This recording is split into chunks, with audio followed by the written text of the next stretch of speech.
السلام عليكم. النهارده بقى هنعمل مع بعض وصفة معجنات سهلة وبسيطة وكمان مكوناتها مش كتير، وتعتبر كده بديل رائع للباتيه او الكرواسون اللي احنا بنشتريه من الفرن. وصفة سهلة وبسيطة تنفع معانا في المصايف او الرحلات وكمان المدارس. بديل تحفة جدا للسندوتشات. من اجمل واروع وصفات المعجنات بجد اللي ممكن تجربوها. وصفة سهلة وبسيطة ومش بتاخد وقت خالص في تحضيرها. وكمان النهارده هنحشيها بحشوة بسيطة جدا وتقدروا تغيروا في الحشوة زي ما انتوا عايزين. تعالوا بينا نبدأ على طول بالفيديو علشان نشوف المكونات وكمان طريقة التحضير. بس قبل اي شيء بقى عايزين نعمل لايك وشير للفيديو الجميل ده كده على طول علشان يوصل لاكبر عدد من الناس، وكمان الاشتراك في القناة لو لسه مش مشتركين وتفعيل زر الجرس علشان يوصل لكم الاشعار بكل الوصفات الجديدة. تعالوا بينا نبدأ.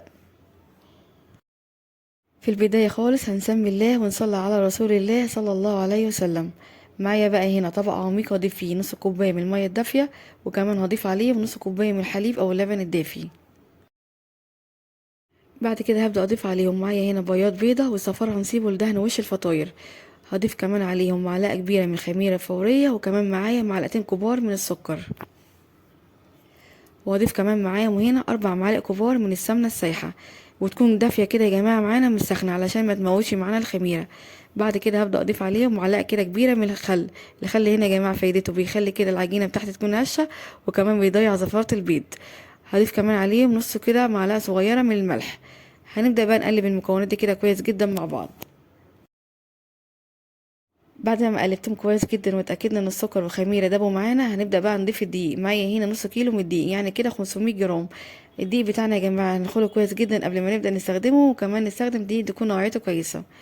هضيف بقى الدقيق على المواد السائلة، وهبدأ كده في البداية هقلب بمعلقة او سباتولا بالشكل ده.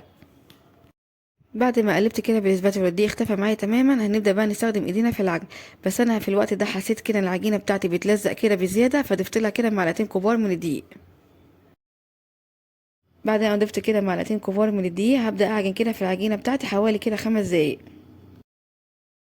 وده كده هيكون شكل قوام العجينة بتاعتي النهاردة بعد ما عجنتها كده حوالي 5 دقايق. عجينة لينة وطرية وبيتلزق كده في الايد بسيط. وطبعا كمية السوائل هنا سواء ضفنا دقيق او ما ضفناش على حسب نوع الدقيق. في دقيق كده بيشرب السوائل معانا بسرعة، ودقيق لا. بعد كده هنجيب طبق تاني وادهنه كده معلقة صغيرة من الزيت، وهدهن كمان وش العجينة بتاعتي. الزيت هنا يا جماعة فايدته بيخلي كده العجينة بتاعتي مش تلزق في الطبق، وكمان بيساعد العجينة بتاعتنا ترتفع بسرعة. بعد كده هنبدأ نغطيها ونسيبها كده في مكان دافي حوالي ساعة لحد ما تختمر وترتفع معانا. وطبعا المدة هنا على حسب درجة حرارة الجو عندك.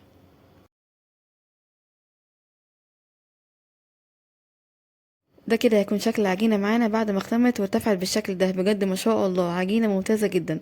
هنشيل بقى من عليها كده الاسترتش ونبدأ كده نفرغ منها الهواء كويس جدا.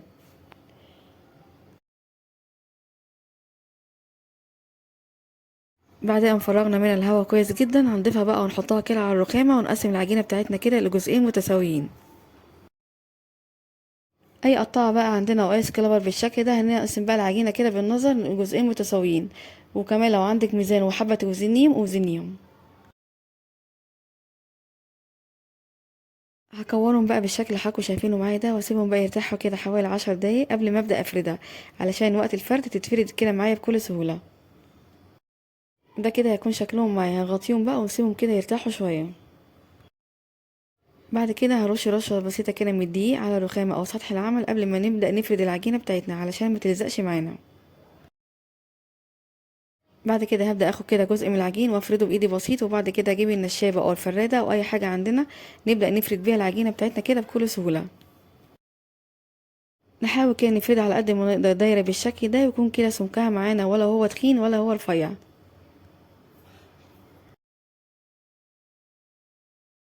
يعني يكون سمكها وسط بالشكل ده، يعني يكون كده حوالي 1 سنتي. بعد ما فردناها دايرة بالشكل ده هنقطع بقى كده الدايرة دي إلى 4 أجزاء، وكل جزء هقطعه كده إلى جزئين. والحجم هنا يا جماعة او عدد القطع زي ما انتوا عايزين، يعني ممكن تكبروا عن كده او تصغروا عن كده زي ما انتوا عايزين حجم الباتيه معاكي او الكرواسون. بعد ما قطعنا العجينة بتاعتنا وقسمناها أجزاء بالشكل ده، هنبدأ بقى نحشيها بشكل بسيط كده مع بعض. حبيت النهارده الحشوة بتاعتنا تكون سهلة وبسيطة كمان، وكمان ما تكونش مكلفة. يعني أي حاجة عندك موجودة ممكن تحشي بيها. كان عندي هنا شوكليت شيبس حبيت كده أحشي بيه. ممكن كمان تحشي كده نوتيلا أو كمان جبنة زي ما انت عايزة. الموجود عندك ومتوفر استخدميه.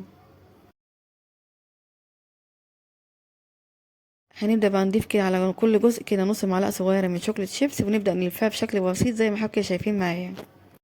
هي طريقة سهلة بسيطة وما فيهاش أي تعقيدات خالص، مش هتاخد كمان وقت معاكي خالص في تحضيرها. هيكون بقى جنبنا صينية كده أو صاج دهنينه كويس جدا بالزبدة أو بالسمنة، وبعد كده نبدأ نرص فيها القطع بعد ما نلفها بالشكل البسيط ده. بصوا باينة معايا ما شاء الله شكلها حلو قد ايه، سهلة بسيطة جدا. بجد يا جماعة من أسهل وأجمل المعجنات اللي ممكن تجربوها، وكمان موفرة جدا معاكم، هتديكوا كل الكمية دي من نص كيلو دقيق. ده كده هيكون شكلها بعد ما رصيتها كده في الصاج او الصينيه. هنسيبها بقى كده تختمر معانا او ترتاح حوالي كده 10 دقايق لحد حجمها كده ما يزيد معانا شويه. لحد اما اختمت وارتفعت معانا او حجمها زاد معانا بالشكل ده، هنبدا بقى ندهنها كده بصفار بيضه، ضايفه عليه معلقه كده صغيره من الحليب وكمان رشه صغيره كده من النسكافيه، بيديها شكل جميل وكمان لون حلو قوي بعد التسويه. بعد ما دهناهم كويس جدا هنبدأ بقى اسويهم. هندخلهم فرن ساخن مسبقا على درجة حرارة 200، وهنحط الصاج او الصينية بتاعتنا في الرف الاوسط، وهنكون مشغلين النار من تحت بس.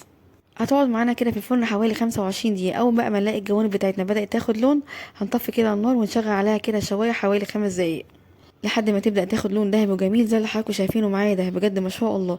بس اهم حاجة هنا يا جماعة اول ما نشغل كده شوية ناخد بالنا كويس جدا، علشان طبعا ما تلسعش معانا او تاخد لون معانا بزيادة.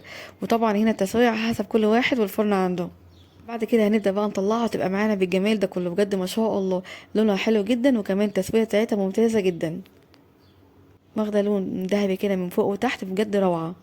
ممكن بقى كمان اول ما نطلع الصاج بتاعنا او الصينيه نغطيها كده حوالي 5 دقايق علشان كده تحتفظ بالطراوه بتاعتها، بس بصراحه هي مكانش محتاجه. بصوا بقى هنا ما شاء الله قطعه معانا هشه وخفيفه قد ايه، وكمان مفرغه جدا من جوه. حاجه كده حلوه سهله وبسيطه، طعمها حلو وكمان شكلها احلى. تعالوا بقى نفتح كده واحده مع بعض علشان نشوف هي قد ايه هشه وخفيفه جدا من جوه.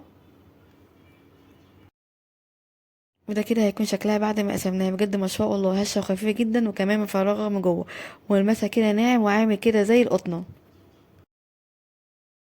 بجد من اجمل واسهل واروع المعجنات اللي بجد ممكن تجربوها، سهله وبسيطه جدا مش بتاخد وقت خالص في تحضيرها. ومن نص كيلو دي عملنا كل الكميه دي، بجد ما شاء الله احسن واوفر وانضف بكتير من بتاعه الافران. جربوها وان شاء الله بجد هتعجبكم. يلا بقى بسرعه جربوها كده بنفس الطريقه ونفس الخطوات، وان شاء الله تطلع معاكم ناجحه كده من اول مره. هسيب ليكم بقى مقادير الوصفه كلها مكتوبه في الوصف تحت الفيديو، بالهنا والشفا مقدمه لكل هيجربها. وبكده اكون خلصت الفيديو النهارده معاكم. اتمنى بجد فيديو النهارده وصفه النهارده تكون عجبتكم واستفدتوا منها. عجبكم بقى فيديو النهارده وصفه النهارده، ما تنسوش بقى اللايك والشير الفيديو الجميل ده كده على طول علشان يوصل لاكبر عدد من الناس، وكمان الاشتراك في القناه لو لسه مش مشتركين، وتفعيل زر الجرس علشان يوصل لكم الاشعار بكل الوصفات الجديده. اشوفكم على خير ان شاء الله في فيديو جديد، مع السلامه.